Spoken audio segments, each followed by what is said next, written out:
اردو کور کے معزز دوستوں، میں ہوں ماجد ملک اور آپ تمام دیکھنے اور سننے والوں کو السلام علیکم۔ ناظرین گرامی، ویڈیو شروع کرنے سے پہلے آپ سے گزارش ہے کہ اگر آپ کو ہماری ویڈیوز اچھی لگتی ہیں تو انہیں لائک کر کے ہماری حوصلہ افزائی ضرور کیا کیجیے۔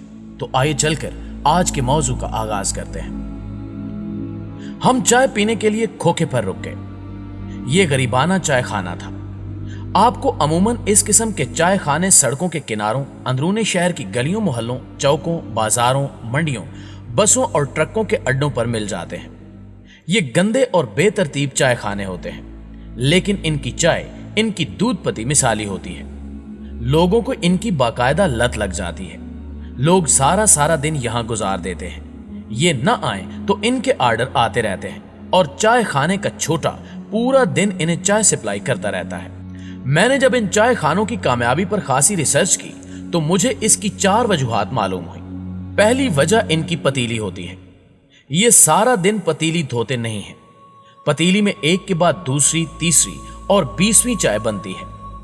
کثرت استعمال کی وجہ سے پتیلی کے پیندے اور دیواروں پر جلی ہوئی پتی کی تہ جم جاتی ہے۔ یہ جلی ہوئی پتی ان کی چائے میں ایک خاص خوشبو، ایک خاص ذائقہ پیدا کر دیتی ہے۔ لوگ اس ذائقے، اس خوشبو کے عادی ہو جاتے ہیں اور یہ اس خوشبو اور اس ذائقے کے تعاقب میں بار بار چائے پیتے رہتے ہیں۔ چائے بنانے والا اگر پتیلی بدل لے یا یہ غلطی سے دن میں پتیلی دھو لے تو گاہک فوراً اعتراض کرتے ہیں کہ چاچا چائے کا مزہ نہیں آیا، آج چائے کس نے بنائی تھی؟ دوسری وجہ چائے کی پتی ہے۔ یہ لوگ برانڈڈ چائے کی بجائے کھلی پتی استعمال کرتے ہیں۔ یہ پتی تیز ہوتی ہے، اس میں کیفین کی مقدار بھی زیادہ ہوتی ہے اور اس کا ذائقہ اور خوشبو بھی مختلف ہوتے ہیں۔ لوگوں کو یہ خوشبو اور یہ ذائقہ گھر کی پتی اور چائے میں نہیں ملتا، چنانچہ یہ چائے خانوں کی چائے کی لت میں مبتلا ہو جاتے ہیں۔ تیسری وجہ دودھ اور چائے کے ابال ہے۔ یہ لوگ تازہ دودھ خریدتے ہیں۔ یہ دودھ سارا دن ہلکی آنچ پر گرم ہوتا رہتا ہے۔ دودھ پر بالائی کی موٹی تہ جم جاتی ہے۔ یہ لوگ بالائی کا چھوٹا سا چھلکا چائے کے کپ میں ڈال دیتے ہیں۔ ہلکی آنچ پر پکنے کی وجہ سے بالائی اور دودھ میں بھی ایک خاص ذائقہ آ جاتا ہے۔ یہ چائے کی پتی کو 6-7 ابال دیتے ہیں اور ہر ابال پر پونی یعنی چائے چھاننے والی چھلنی اور پوے یعنی چائے انڈیلنے والے کپ سے پتی کے پانی کو پتیلی سے باہر نکالتے ہیں اور دھار کی شکل میں دوبارہ پتیلی میں پھینکتے ہیں۔ اس عمل سے چائے کے پانی میں آکسیجن کا اضافہ ہو جاتا ہے اور یہ آکسیجن بھی اس میں خاص ذائقہ پیدا کر دیتی ہے۔ ہم گھروں میں عموماً چائے کو دم دیتے ہیں، جبکہ یہ لوگ دم دینے کی بجائے چائے کو پھینٹتے ہیں اور عمل کا یہ فرق بھی چائے میں فرق پیدا کر دیتا ہے۔ اور آخری وجہ مسالہ ہے۔ چائے بنانے والے لوگ چائے میں مسالہ بھی ڈالتے ہیں۔ یہ مسالہ ان کا خفیہ نسخہ ہوتا ہے۔ یہ لوگ چائے میں دار چینی، سونف اور بھنگ کا ایک آدھ پتا ڈال دیتے ہیں۔ یہ بھنگ کے پتوں کو خشک کر کے پیس لیتے ہیں اور یہ سفوف چائے کی پتی میں ملا دیتے ہیں۔ اس مسالے کی وجہ سے چائے میں ہلکا سا سرور آ جاتا ہے اور چائے پینے کے بعد گاہک کی تھکاوٹ اتر جاتی ہے۔ یہ ان کھوکھوں، ان چائے خانوں کے ٹریڈ سیکرٹ ہیں، لیکن یہ ٹریڈ سیکرٹ ہمارا موضوع نہیں ہے۔ ہمارا موضوع جی ٹی روڈ کا وہ کھوکھا ہے جس پر ہم 4 لوگ چائے پینے کے لیے رک گئے تھے۔ ہم چائے پینے کے لیے کھوکھے پر رک گئے۔ چائے خانہ گندا تھا، اندر دھول تھی، دھواں بھی تھا، گرمی بھی اور بو بھی، لیکن ہم اس کے باوجود وہاں رک گئے۔ میں ایسے چائے خانوں کی چائے کا رسیا ہوں۔ مجھے سال 6 ماہ بعد جب بھی موقع ملتا ہے میں ان چائے خانوں میں ضرور جاتا ہوں اور چائے کو انجوائے کرتا ہوں۔ ہم نے چائے منگوائی اور بیٹھ کر انتظار کرنے لگے۔ گرمی اور حبس تھا، ہمیں پسینہ آ رہا تھا۔ میں نے ٹیشو پیپر نکالنے کے لیے جیب میں ہاتھ ڈالا، ٹیشو پیپر نکالا اور چہرہ صاف کرنے لگا۔ ٹیشو پیپر نکالتے ہوئے 50 روپے کا ایک نوٹ میری جیب سے نکل کر فرش پر گر گیا۔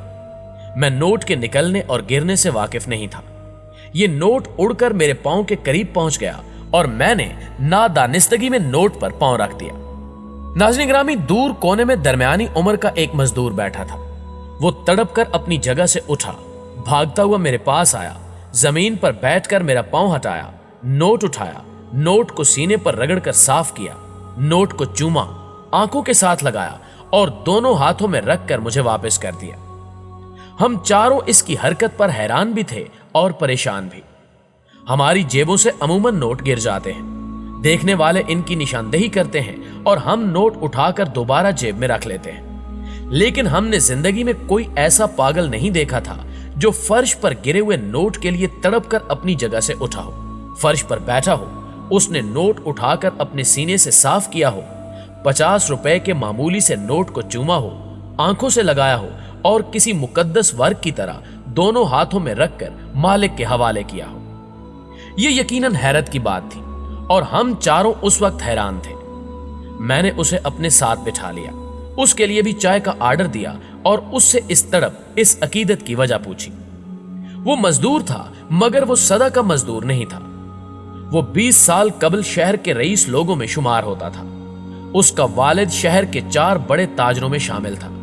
ये इसकी वाहिद नरीना औलाद था। ये नाजो नौम में पला था। गाड़ी थी, बैंक बैलेंस था, जवानी थी और माँ बाप की अंधी मोहब्बत थी। ये चारों चीजें जहां जमा हो जाती हैं, वहां बिगाड़ जरूर पैदा होता है। ये भी बिगड़ गया। इसकी सेहत खराब हो गई। ये शराब, कबाब और शबाब की लत में मुब्तला हो गया। इसके बाद क्या हुआ, ये आप इसी की जुबानी सुनिए। मैं जवान था, अमीर था और माँ बाप का इकलौता बेटा था। मुझे बुरे लोगों ने घेर लिया। मेरी सेहत खराब हो गई। मेरे वालिद को मालूम हुआ तो उन्होंने मुझे समझाना शुरू किया, मगर इंसान की जिंदगी में जब जवानी, शराब और दौलत, 3 नशे जमा हो जाएं, तो उसकी अक्ल पर पर्दे पड़ ही जाते हैं। यह समझने समझाने की हद क्रॉस कर जाता है।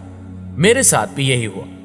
मैंने वालिद की बात सुनने और मानने से इनकार कर दिया। मेरी खराबी ने मेरे वालिद को रोग लगा दिया और वो इसी रोग में चल बसे। मुझे सारी जमीन, जायदाद और बैंक बैलेंस मिल गया। मैं वालिद के इंतकाल पर उदास होने की बजाय दौलत मिलने पर खुश था। मैंने अपनी माँ और बहनों को छोटे से मकान में शिफ्ट किया, उनका माहाना खर्च तय किया और वालिद की हक हलाल की दौलत को एंजॉय करने लगा। मैंने अपने घर को रक्सगाह बना लिया। मैं और मेरे दोस्त रोज तवाइफों को घर लाते, सारी रात मुजरा कराते, शराब पीते और शराब के नशे में तवाइफों पर नोट निछावर करते। हम तवाइफों को हुक्म देते थे कि हम इन पर जो नोट निछावर करेंगे वो ये नोट सुबह तक फर्श से नहीं उठाएंगी। वो इन नोटों पर नाचती रहेंगी। मुझे दरअसल फर्श पर नोटों का कालीन और उस कालीन पर नाचते थिरकते हुए गोरे गुलाबी पांव अच्छे लगते थे। चुनांचे मेरी महफिल में सारी रात नोट निछावर होते थे और तवाइफें उन नोटों पर नाचती थी। ये काम महीनों जारी रहा। मेरी आदत, मेरी हालत से पूरा शहर वाकिफ हो गया। मेरे वालिद के एक दोस्त को इत्तला हुई तो वो एक रोज मेरे पास आए। उन्होंने मेरे सर पर हाथ फेरा और कहा कि बेटा, तुम्हारे वालिद लोगों से कहा करते थे कि अल्लाह ताला जब किसी से खुश होता है तो ये इसे दौलत से नवाजता है, फिर सेहत देता है और फिर औलाद इनायत करता है और आखिर में अच्छे दोस्त देता है। तुम्हारे वालिद कहा करते थे कि दौलत ईमान के बाद अल्लाह ताला की बहुत बड़ी नेमत होती है। लोगों की नस्लें इसी नेमत की दुआ करते करते कब्रिस्तान पहुंच जाती हैं। अल्लाह बहुत कम लोगों पर खुशहाली के दरवाजे खोलता है, लेकिन जब अल्लाह के बंदे नोटों को पांव में रोनते हैं तो अल्लाह ताला नाराज हो जाता है और ये दौलत की नाकदरी करने वालों से ईमान भी छीन लेता है, अक्ल भी, सेहत भी और अच्छे दोस्त भी। वालिद के दोस्त का कहना था कि तुम नोटों को तवाइफों के कदमों में निछावर करके अल्लाह की बड़ी नेमत की तौहीन कर रहे हो। तुम तबाह हो जाओगे, तुम संभल जाओ। लेकिन मैं उस वक्त नशे के घोड़े पर सवार था। मैंने उनको यह कहकर रवाना कर दिया कि आप मुझे मेरे हाल पर छोड़ दें। वो चले गए। मैंने अपना मामूल जारी रखा। मैं और मेरे दोस्त तवाइफों के कदमों में नोट निछावर करते रहे। एक दिन इस गरूर का नतीजा निकल आया। मैंने नशे के आलम में गोली चला दी।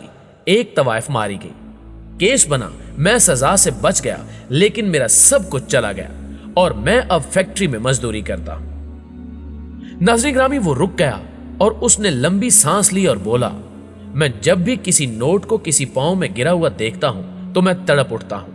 मैं नोट को उठाकर साफ करता हूं, होंठों और आंखों के साथ लगाता हूं और मालिक को वापस कर देता हूं, क्योंकि मैं समझता हूं कि दुनिया का जो भी शख्स नोट को पांव में रोनता है या रोनता हुआ देखकर खामोश रहता है, वो तबाह होकर रह जाता है। उसने एक और लंबी आंख खींची और बोला कि जनाब, ये बात पल्ले बांध लें कि मुजरा कराने वाला कोई शख्स अमीर नहीं रह सकता। ये तबाह बर्बाद हो जाता है, क्योंकि ये अल्लाह की नेमत को गंदी औरतों के कदमों में रौनता है और अल्लाह ताला की जात अपनी नेमत की ये तजलील बर्दाश्त नहीं करती। جی تو मुअज़्ज़िज़ दोस्तों, हमेशा की तरह हमें आज भी पूरी उम्मीद है कि आज की इस वीडियो ने भी आपके कान जरूर खोले होंगे। अगर आप भी किसी ऐसी नाफरमानी में मुब्तला हैं तो अभी से तौबा इस्तगफार कीजिए और अल्लाह से अपने गुनाहों की माफी मांगिए और आइंदा से अल्लाह के दिए हुए रिज़्क़ की कदर करना सीखिए। इंशाल्लाह आपसे मुलाकात होती है अगली वीडियो में। तब तक अपना और अपने प्यारों का ढेर सारा ख्याल रखिएगा। अल्लाह निगहबान।